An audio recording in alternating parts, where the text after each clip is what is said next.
नजराना पेश करें। पढ़िए बाबा से बुलंद अल्लाहुम्मा सल्ली अला सय्यिदना मौलाना मुहम्मदिन अदद मा फिल मिल्लाह सलातन दाइमतन बिदवाम मिल्किल्लाह सल्लल्लाहु तआला अलैहि वसल्लम। आज की इस बाबरकत व बासआदत नूर व निखत से मामूर महफिल, जहां हर तरफ रहमत व अनवार की मूसलाधार बारिश हो रही है और रहमत खुदावंदी साया फगन है, मेरी गुफ्तगू का उन्वान है सीरत रसूल सल्लल्लाहु अलैहि वसल्लम की इंतजामी अहमियत। दीन के मुकद्दस शहजादों, आप ये बात बखूबी जानते हैं कि हर चीज अपनी सीरत से जानी जाती है।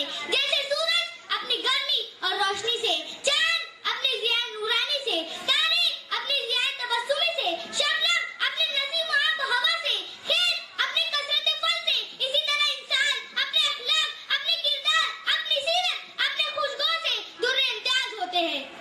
सीरत रसूल का जायजा लिया जाए तो एक खातून मक्का के बाहर खड़ी दूर जाने का कसद कर रही थी।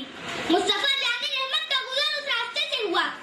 आपने फरमाया, बड़ी बी, क्या मैं आपको आपकी मंजिल मकसूद तक पहुंचा दूं? बड़ी बी ने कहा, हाँ, तुम मुझे मेरी मंजिल मकसूद तक पहुंचा दो। आपने बड़ी बी का सामान उठाया और उनको उनकी मंजिल मकसूद तक पहुंचा दिया। जब आप तशरीफ ले जाने लगे तो बड़ी बी ने कहा, मेरी नसीहत सुन लो। मक्के में एक आदमी रहता है जिसका नाम मोहम्मद सल्लल्लाहु अलैहि वसल्लम है, जो अपने नबी होने का दावा करता है, जो कज़्ज़ाब है माज़अल्लाह। उसके चक्कर में, उसके मकरो फरेब में ना आना माज़अल्लाह। इतना सुनना था कि रसूल आज़म इरशाद फरमाते हैं, बड़ी भी वो मोहम्मद मैं ही हूँ। इतना सुनना था कि बड़ी भी पुकार उठती है, अगर तुम मोहम्मद हो तो सारी दुनिया झूठी है, मुझे कलमा पढ़ाओ और इस्लाम में दाखिल कर लो। सुनो,